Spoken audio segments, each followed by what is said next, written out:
All right, we've laid the foundation, we've told you, and we've given you the signal of where you are. It is hashtag MSW, the Thursday edition.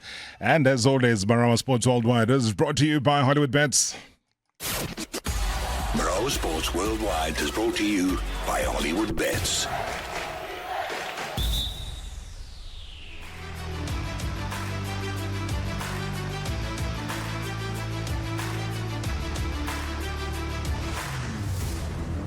Excited is not the word today. Excited is simply because, you know, when you've waited long and hard to be able to speak to somebody that really garners a lot of interest wherever he is and wherever he goes. It's that man. I'll tell you about him in a second. I mean, this country has produced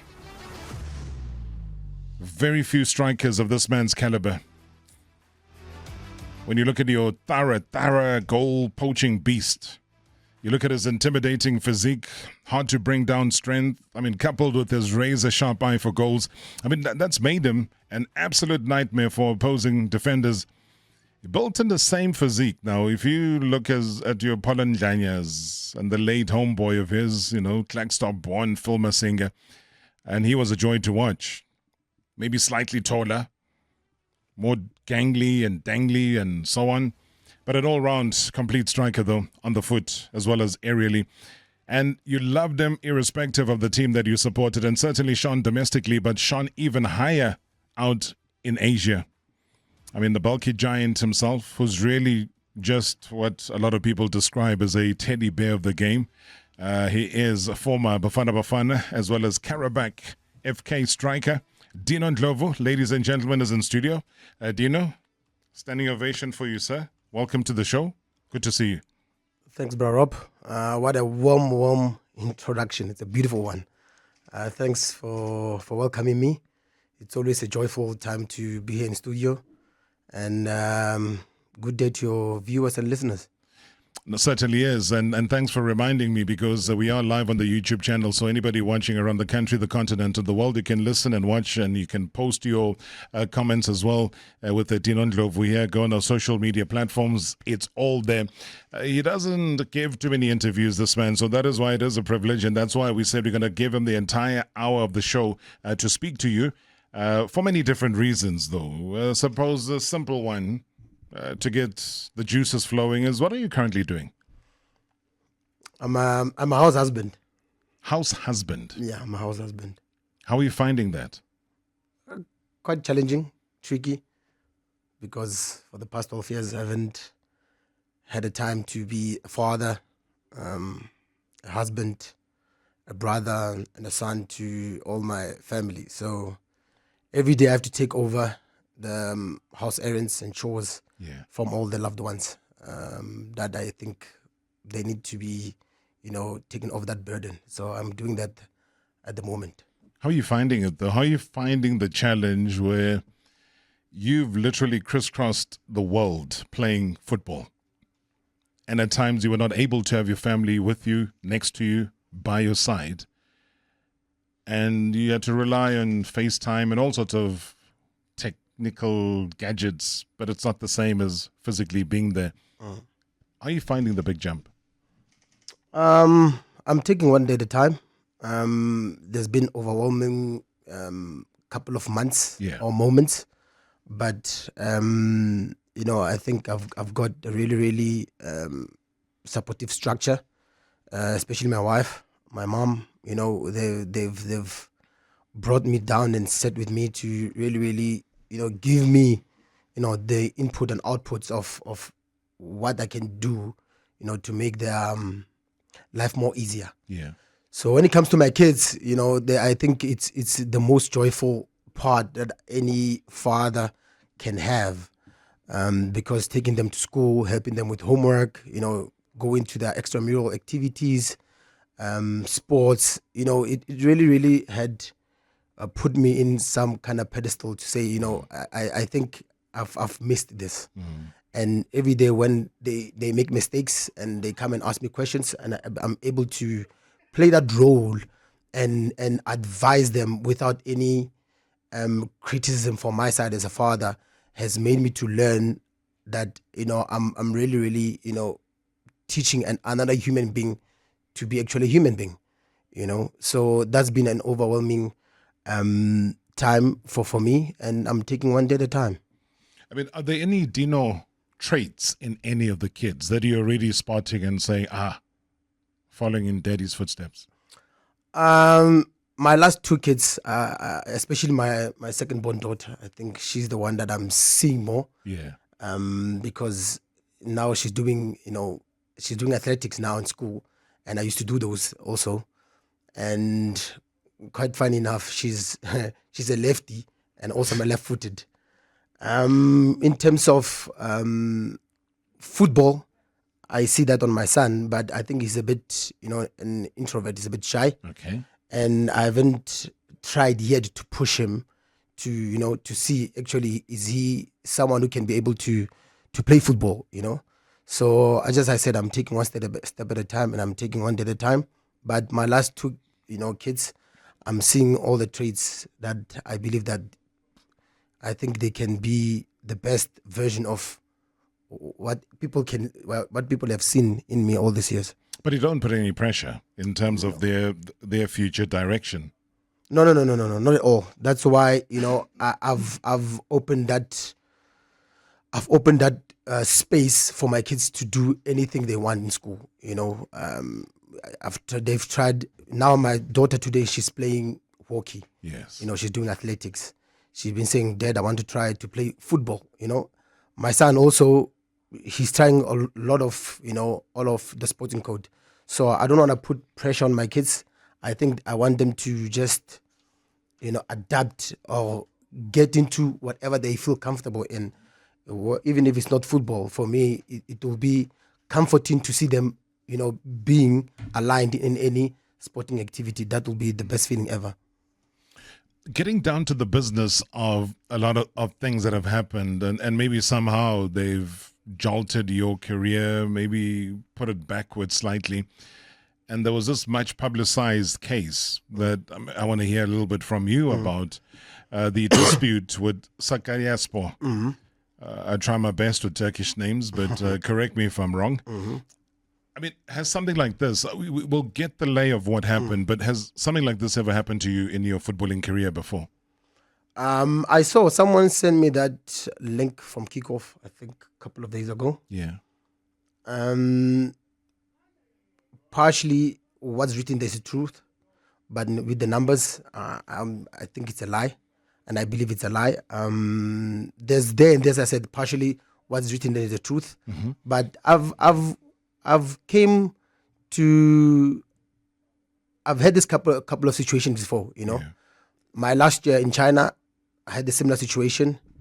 Now in Sakarya, I've had a similar situation. I think in all my career, it's been twice that I've, came across such disputes that I had to take, one of my employers to a dispute chamber of FIFA.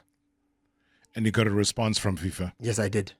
And they're still looking into the case, or how far No, are they? the case is closed. Is it done? The case is closed. What is the outcome? They paid me what's due, because when I was with Sakaryaspor, I think we achieved something miraculously that anyone could ever achieve in the club's history. Yeah. We took the team into the third playoff for the Super League. Unfortunately, we came short. The last game against Bodrum Sport, they beat us 3-1. But that was the last game of the season.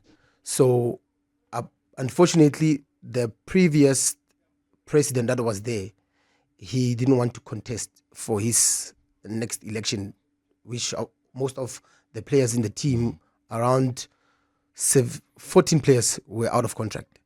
So we sat down with the president, and he said, to be honest, if I would contest again as the president of the club, I would retain all of you. But because of no longer wish to stand as the future president of this club, I don't know where your future lies. So we asked them, look, there's outstanding salaries that needs to be paid. And that time was 4 salaries that needs to be paid. And he said, look, I will make sure that before the season end, all of you will be paid what's due. so that when the new president comes or when the elections come, there's no one who has outstanding paid salaries. But tell me, Dino, why were there outstanding salaries? Was this club struggling now financially? To be honest, I think it's a norm in Turkish football that clubs delay salaries. I'm not the first one. When I got there, I got this tradition happening of clubs, delaying payments for players, and I don't know where it did come from. But for me, I don't believe that Sakaryaspor had a problem financially in terms of paying players. So I don't know where it come from, this tradition, but I got it there, and it still continue even now. Sure. I mean, it's a tradition that is not. I don't think people want to give a service and not get paid, and I think it's the same as well for football players. Now, you go to the Kickoff magazine or the website article that you say that was partly correct and partly not correct. So which parts did they get right? First of all, there was a dispute between me and the club. And in terms of the salaries, it's a lie. When it came to the signing on fee, it's correct. But what puzzled me was why they didn't come to me to write something like this, and ask me, Dino, we heard there's 1, 2, 3. Can you give us an interview? Can you give us an interview about what we heard? So now I see someone sending me a link and I read it. I say, oh, okay. Who said what to whom to get this kind of information? So that's why I always say that it's really hard for me these days to give interviews, because people, they just write whatever they write without any, full information. But that is why the beauty about you being here is that it's your voice. Yeah. So whatever you say goes. Yeah. And then you said you disputed what they wrote in terms of the figures that were there. Yeah. Did they inflate them or did they underplay? They underplayed. Because if I remember correctly, they were saying that per month you were getting 16,350 euros, which turns out to be 312,000. Yeah, 312,000, depending on which way, the rand, dollar, euro exchange is. So let's say it's 312,000 rand per month. So you're saying that was not true? That's incorrect. What was it then? You want me to tell you the number? We're talking about the numbers. Or the true reflection of my contract with Sakaryaspor, I was earning 18,500 euros a month. 18,500. What does that translate to in rand? I don't know. I can't remember. As you said, the rand against euro and dollar goes up and down. Tato will do a quick calculation there for us, and he'll let me know about where it stands. And also, there's something they wrote which was correct. Also, was there's a clause on the contract that I remember when I signed the contract, a euro to lira was 27.9. So they said if a lira will go above 30, then they will give me my salary based to 30, not over that. So let's say, for example, that particular moment I need to get paid, and lira to a euro is 35. So they'll give me with a calculation of 30. But it had to be above 27.9. Yes. That is incredible. So, which means then that the other figure that Kickoff gave, which was 6.7 million rand a year, is what you then earned in Turkey, would then also be wrong. Yes, exactly. So it would be inflated again. Exactly. So then where would they get this? Because I was thinking that because a lot of these disputes, and when there's a legal dispute and something sits within the FIFA dispute resolution chamber, it becomes public. So the documents become public. Like, if there's a case here in South Africa, everybody gets, and that's how the tabloids used to get all of the information, is from court papers, and everything gets tabled there. How would they have gotten that wrong, though? First and foremost, how did they know that I took Sakaryaspor to FIFA? Sure. Because I never mentioned to anyone in the newspapers.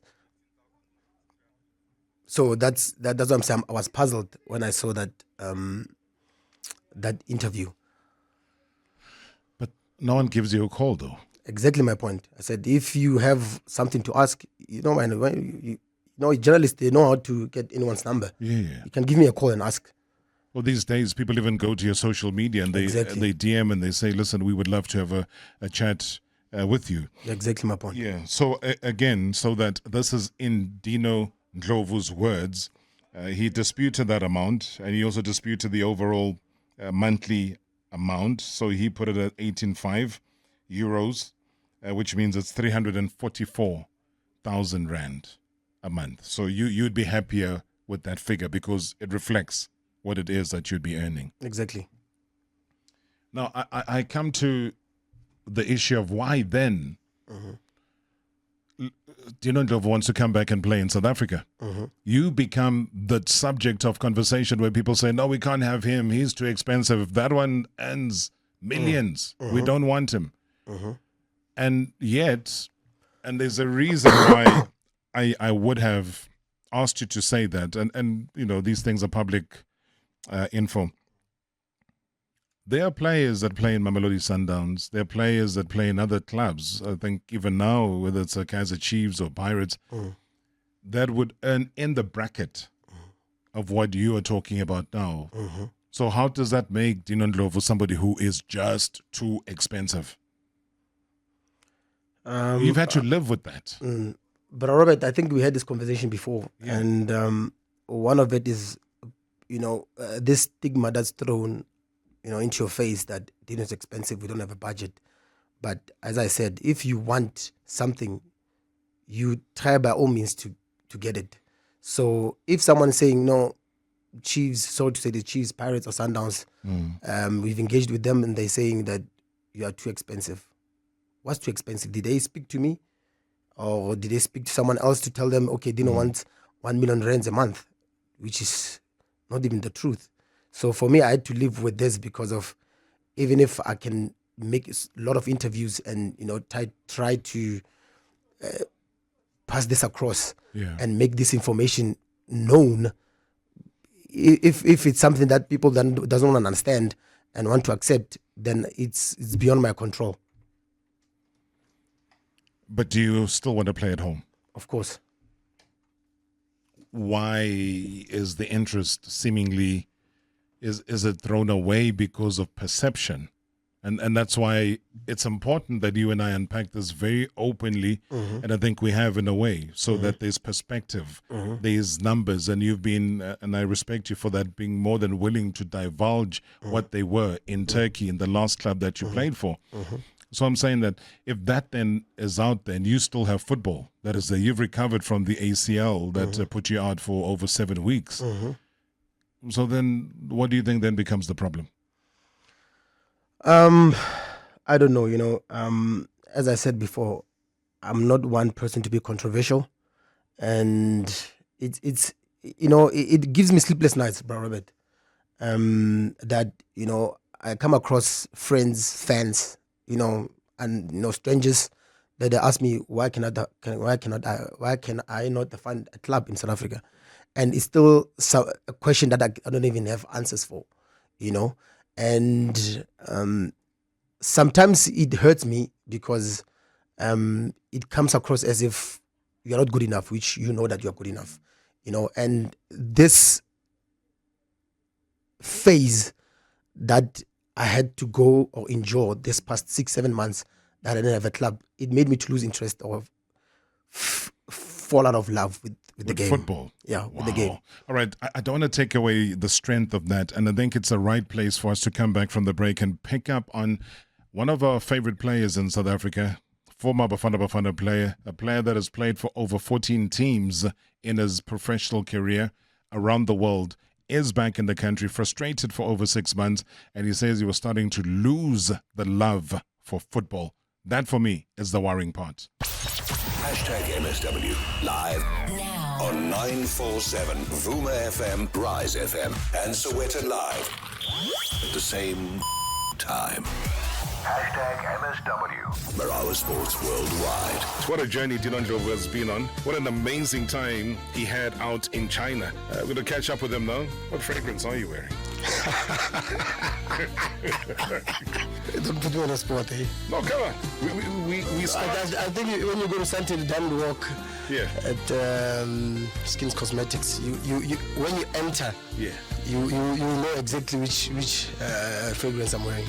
That's obvious. It's hibiscus, Hajad hibiscus. Is that your identity? Is that something that if we change it twishi, come go when you want to, they'll say no, Dino was here. Not really, because when you put the same fragrance, Yeah.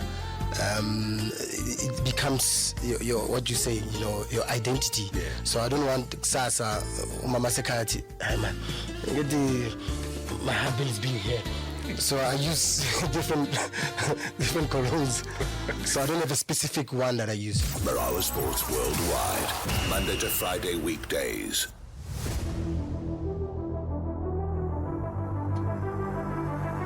An intriguing conversation, and it's one that has been long awaited. A one-on-one with Dino Ndlovu. It is hashtag MSW Marawa Sports Worldwide. Give us a call 011-883-8947. Otherwise, you can reach us on the WhatsApp voice note number 060-708-0484, 060-708-0484. We also live on the YouTube channel. You can watch, you can listen, you can plug in some of your comments, your observations, or any of those questions. We are on the social media platforms as well.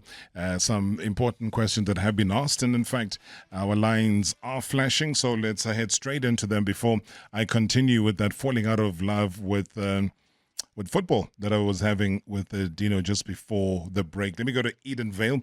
We do have Tom in Edenvale. Tom, good evening. Hi, Rob. How are you? I'm very good. Welcome to the show. Thanks, man. How are you, Dino? I'm good in yourself, bro. I'm good. I want to find out. Last time when I listened to you, you were saying you're no longer interested in Bafana Bafana. I want to find out from you. You changed your mind regarding Bafana Bafana, and what's your take on the current Bafana Bafana setup? Thanks. That will be my question. I'll listen on the radio. Nice one. Thank you so much. Thank you, Tom. How do you respond to that? I think Bafana Bafana, as I said, is in good hands. I don't think I can play any role into the setup. I think the coach has done tremendously well. They've got good attacking players. The list is endless. I can mention them, but the list is endless. It's endless, but I don't see myself having any impact on going back to Bafana Bafana. As I said, the coach has done a good job, and I think from here it's forward.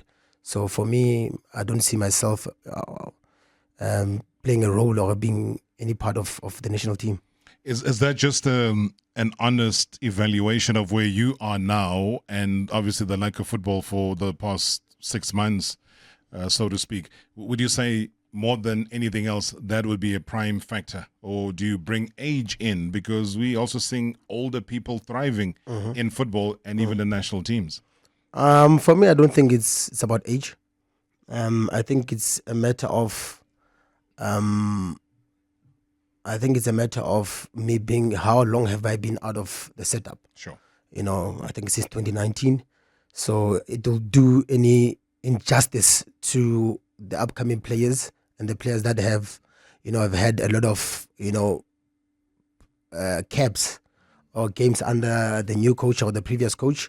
It will do any injustice for me to come and be there. So it's not a matter of age. I still believe that I still have the legs, but the boys have done well, and I think they will continue to thrive going forward.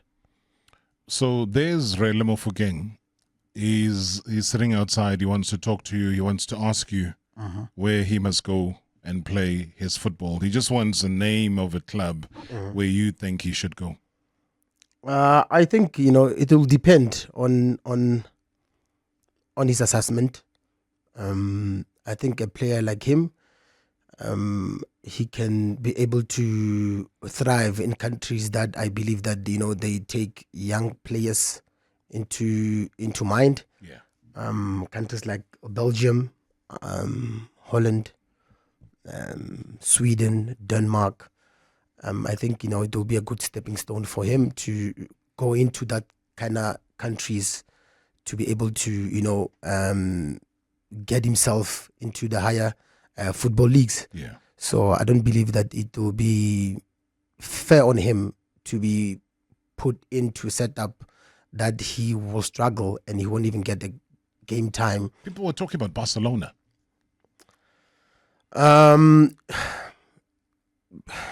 It's kind of tricky, It's kind of tricky to play in those countries, mainly because I think also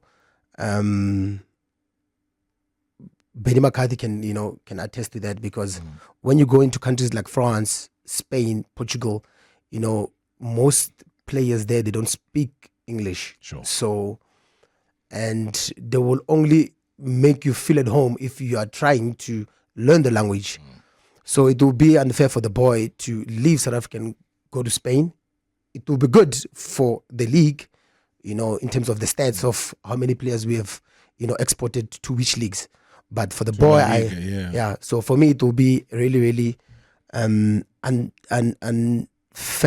for the boy to be put into such, space.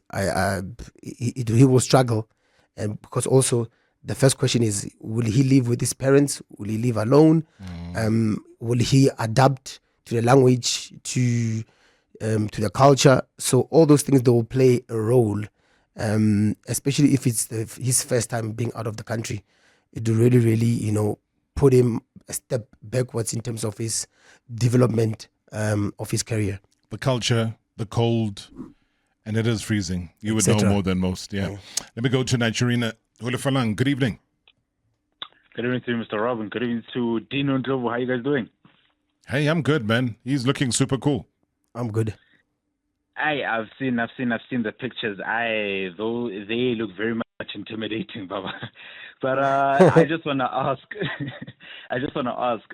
Dino, in the 13 clubs that he has played for, Sakaryaspor being the 13th, if my memory serves me well, he's played for Maccabi Haifa, he's played for Mpumalanga Black Aces, he's played for SuperSport United, he's played in other clubs in Indonesia, if my memory serves me well. Does he look back at his career and feel that maybe this is the one club I shouldn't have joined? Listen on the radio, Hulufalang. A bit of a hook there. A club that you shouldn't have joined. The only team that I won't say regret, but I think it's a decision that I think I could have had a deep thought before taking that decision, is when I moved from Sakaryaspor to Changchun Yatai, back to China. I think it's one move that I feel that today still hangs in my head, and gives me sleepless nights. Not because of what happened, it's because of the conversation I had with the coach, and that never transpired when I got there. So what, empty promises, or exactly? What did he promise that he didn't deliver? I remember before I made that decision to move from Kojeli, because that time at Kojeli I was one of the main strikers, and I was doing well. And there were local Super League teams that wanted to sign me. But for me, I didn't want to listen to those offers, because I knew already if I go back to China, what are the numbers there? So the first conversation I had with the coach was, they had a striker that was there, which was the leading goal scorer of the previous season of the Super League, of the Chinese Super League. So they are going to sell him. So I'm going to be his replacement. Which he says at the moment, the club doesn't want to sell him without getting a replacement. So I'm his replacement. So when I got there, which for me, it was not a problem to challenge or to compete with other player. But I got to, only in my realization when I got there, the coach didn't want me to compete with the guy. He started to play me out of position, For me, it was not a problem if I come from the bench. Yes. But as long as I play my own position, which I'm more comfortable in. So I was playing out of position, and it was funny that all my career, was the first time I play in a team that plays 3-5-2. So I was like a wing back. And with a lot of defensive duties. Exactly. So I kind of struggled, and I think few weeks before I said I'm done. I couldn't recover. I was just getting injured after injury. Yeah. Injury after injury. And also those injuries was not a matter of I was unfit or anything, because it was the early stages of, COVID. Yes. So we were doing everything inside the bubble. Yeah. So I believe that it went also because I felt that I didn't see my family for over 10 months. So because I left Turkey, not seeing my family for 5 months, and I had to go to China and be in a quarantine of 21 days and continue to be another again 7-8 months without seeing my family. And there was no way that the club can make any plan for my family to come visit me. So it was really, really tough for me that also in that team, there was only Brazilian players and I felt out of place. So that's the only club that I felt that You should not. I should not have went. And they were not relenting though. They insisted that you play out of position because they had to accommodate their top striker. I had numerous conversation with the coach, but I felt that he was just giving me excuses. One of the excuses was, Dino, because you came late into the team and the team has been playing like this for years. I'm playing you in this position because I feel that you are behind in terms of match fitness. So to help you, that kind of, making you feel tactical, like tactical explanation. So for me, I didn't accept it. And there were games that I felt that I could have done more for the team and the team could have gotten 3 points. And sometimes I was left in the bench because I was outspoken about how I felt. And, until I took a decision to say, look, I cannot be in an environment like this. Even if I don't play, as long as I feel important to the project, for me, I'm quite fine with it. But I didn't feel important to the project and I didn't play. And every time I asked the coach, he came with excuses towards me. So I couldn't take it anymore.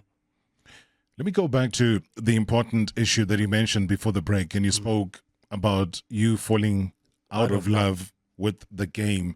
So, when there's somebody like you, who I know through so many years of your journey, and I know Hule Falang mentioned your Mpumalanga Black Aces and Platinum Stars, you name it, you've been there.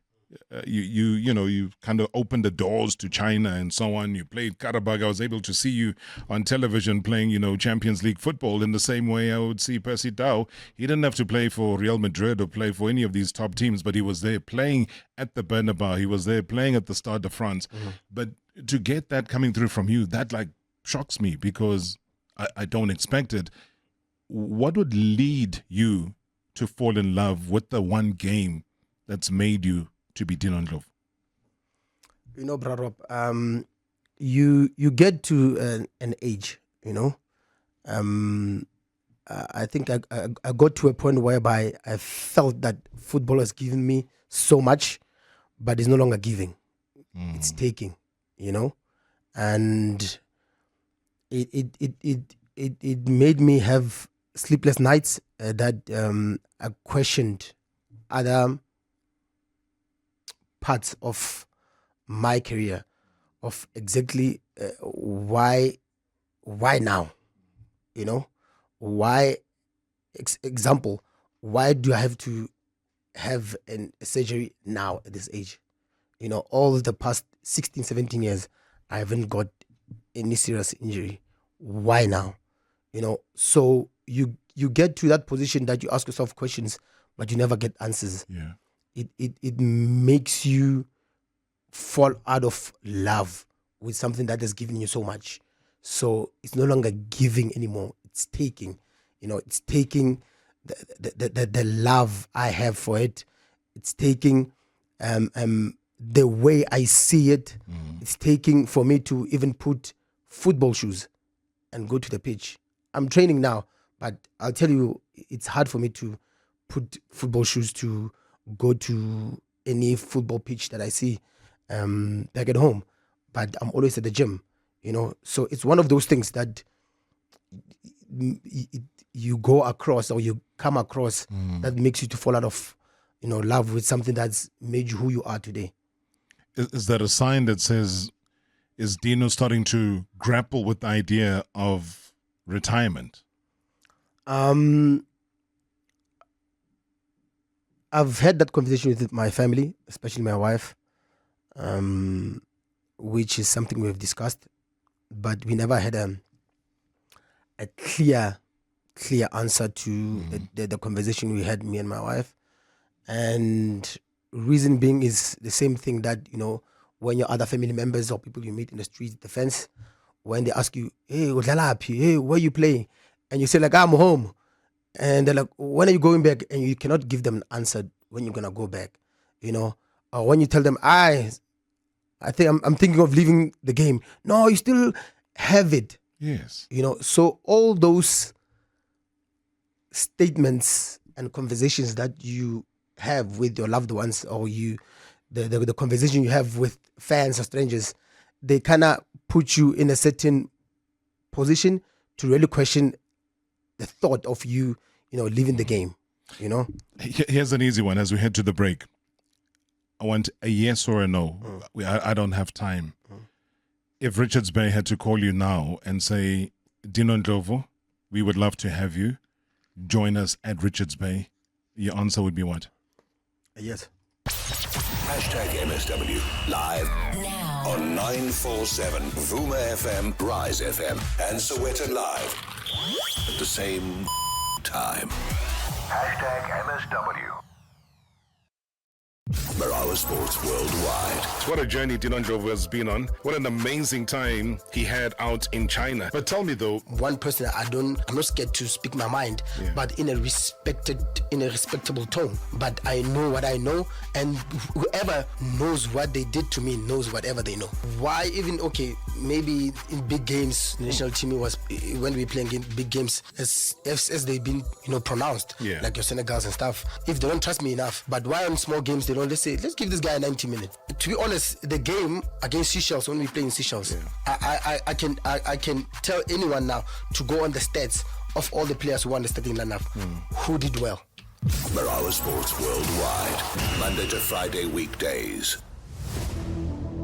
he is open to conversation, and I think that's what we wanted to unlock just before the break. I didn't ask him about Kaizer Chiefs. I didn't ask him about Sundowns or Orlando Pirates. I said Richards Bay, and he said yes, of course. And it just showed me that this is a man who's willing to still play football in South Africa, and maybe at some point after this experience, he would then make a decision about his future within the game. And maybe, I don't even ask him about what he considers doing after, football. You've made some wise investments, from what I believe.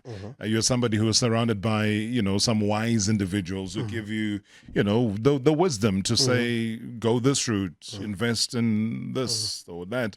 What kind of investments would you be able to say to people, you are doing these investments simply because you don't want to fall into the same trap that we've seen with many other former players, etc., etc.? Just take us into your confidence with that.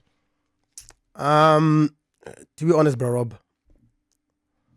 I don't know what other football players have fallen into, but me basically I've invested in something that I feel that I can be able to touch and feel, and one of those things is property, and I've been in property since 2016. And I'm going strong each year. And also I'm in logistics. It's a fairly new investment that I've partaken to, but it's quite good. It's got its own perks, its ups and downs, but that's where I've been. And also restaurant, entertainment. Nice. I've got a lounge back at home. It's called Goodfellas. This year around June, it will be my fourth year with the lounge. So each year I'm going strong. I'm learning the business world. It's been a frustrating years that I've lost money, but it's you win some, you lose some. But for me, I always like to take a safer route, mainly because of the information or stories that we heard about football players investing in stuff that they don't have information or not well off. So I've been blessed to be surrounded by people that have given me good advices. So that's where I'm at the moment, and I'm willing to grow on all the business sectors that I've invested in.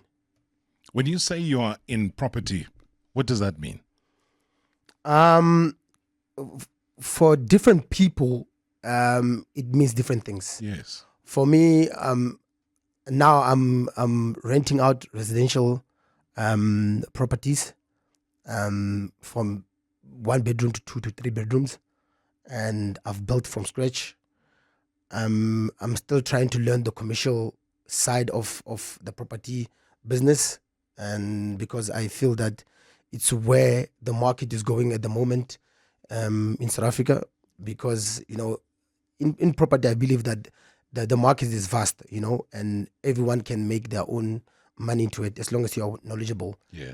And I've made decent, not I've made back off my investment, but I can live off what I've invested since 2016 until to date. And now I'm trying to learn the commercial side, because in the country I believe that there's gonna be a lot of investment and a lot of international investors that come to the country. Yeah. So I believe that there's gonna be offices and commercial properties that are gonna be needed. So I want to, when that that opportunity avails itself, I'm ready and I'm well knowledgeable in that space. Exciting times, man. Exciting times. And you can hear the excitement in Dino Ndlovu's. Just, there's a smile, there's a level of excitement, and you can tell that he's already thinking of life post football. And it's always good to think of something post while you're still part of, and not begin when it's too late. Good evening, Rob, and good evening to Dino Ndlovu. Rob, you are talking to a prolific striker there, a player who managed to establish himself as one of the greatest that we have ever produced, and representing and flying the South African flag abroad, and having played for so many teams at the biggest tournaments. One would even mention the UEFA Champions League campaign that he enjoyed. But I just want to find out from you, Dino Ndlovu, what are some of the qualities that you think you have, or some of the things that you can share with the youngsters who've got the aspirations of playing abroad longer, similar like you, because players do go abroad, but they come back quickly. But you have managed to get to play abroad for so many years. I think there's something that you can share with players who've got similar aspirations like you, who want to play overseas. Just want to hear your views around that. Thank you so much, Rob. Tebogo, thank you so much. An important question, Dino.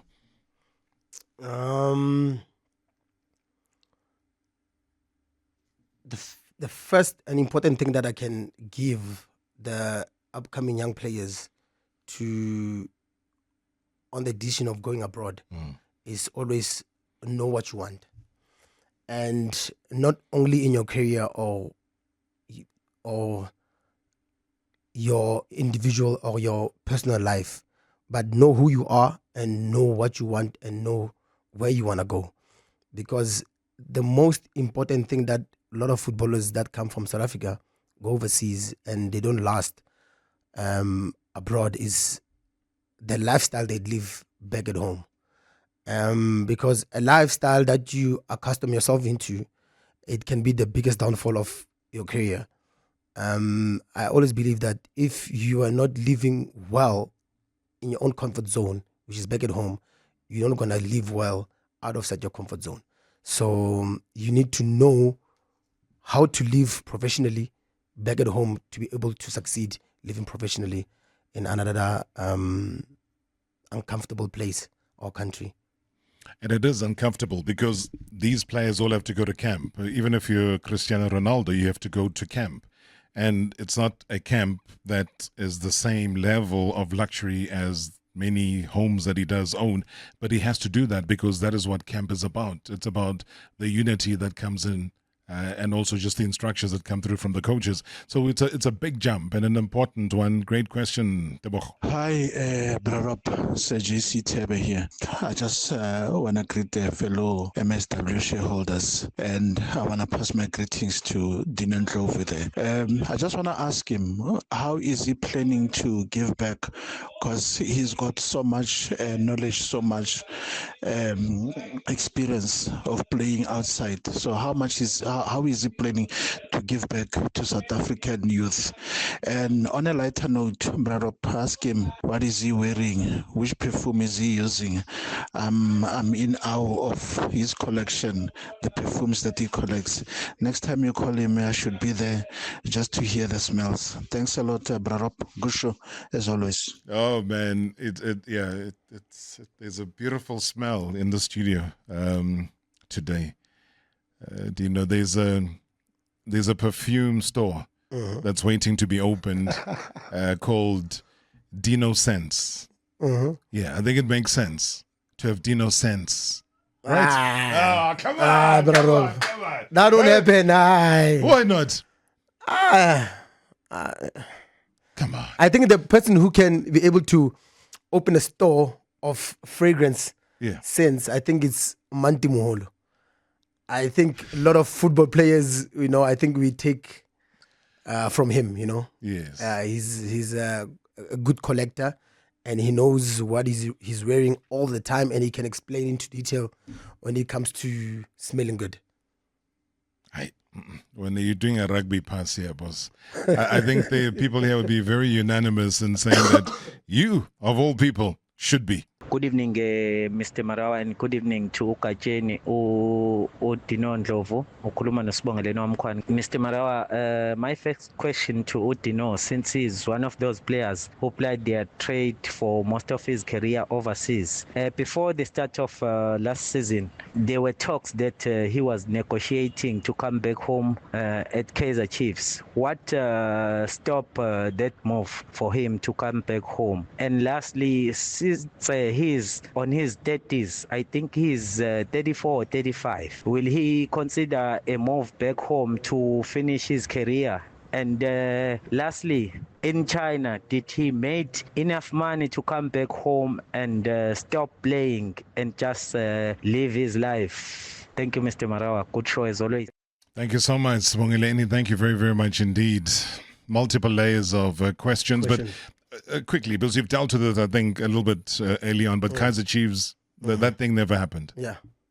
So no one approached, so it's as good as that. Yeah. We move on. You back home now. Any other team, we've said yes. So you've answered that particular one indeed. My biggest question, maybe peeling off on what Spongeleni was saying, is that why do you think not too many South African players follow the route and the journey you've taken of taking their careers to China? To be honest, it's a good question, but I don't have an answer why South African players never thought of moving across the world to China. Not only China, but the Asian side. It's a question that a lot of players. I think a lot of players they realized this moment late when they're supposed to have moved earlier, because a lot of people I think they criticized me for moving to China and only to jump in the wagon I think after COVID. I think after COVID, when things were going downwards in China, a lot of people were starting to ask me, hey, I want to go to China. How can you help me to go to China? Can you help me with your agent's contact? So I think, it's always frustrating and it's sad. Sometimes you see people judging you from outside perspective without knowing how does it take or how far you have went to get into that space. So a lot of people back at home, especially black players, we get into phases whereby we question players on where they play and can they be able to play in that certain country or not. So I was questioned and judged because I went to China only when they heard the numbers that I've made. Now everyone wanted to jump into that space, and which is wrong. I think each and every country, like for example now, what's this guy's name? He's playing now in Bucharest. He was playing Champions League now, Europa League with Manchester United now. Oh, yeah. Ngezana. Yeah. Ngezana was judged. Oh, he was booed by his own fans. His own fans for a lot of time. Look where he is now. Now, a lot of black players will want, hey, I want to go to Romania also. Yeah. So it's what kills us as footballers, that we judge players at the moment of where they are that particular time. So not knowing this player can be somewhere else and excel in that space. So also taking back to what I'm saying, I was judged because I didn't do well at home, but not knowing that I can go to a different space and do well there. And you have. Exactly. Do well, you have. Ow. Gajen, man. Hey, Bob, there's always excitement when you're around. And I think for many people, your wisdom through your travels. I mean, I mentioned it early on. The 14 teams that you played for have all come with the package of history. A package of history that we should never, ever forget. And we will make sure here on this show that people don't ever forget your struggles, your sacrifices, your being away, you making and earning the money that you've earned and made has been because of that. People mustn't look at the end product. They must look at what went into it. You celebrate your birthday this Saturday. What do you wish for yourself as you turn 35? What I wish for myself, I think to grow, be as wise as all the wise men that passed knowledge and all the information in this world we had to grasp, and to grow to be the best father to my kids and to be the best husband with the imperfections I have. I wish to grow into that man. You certainly will.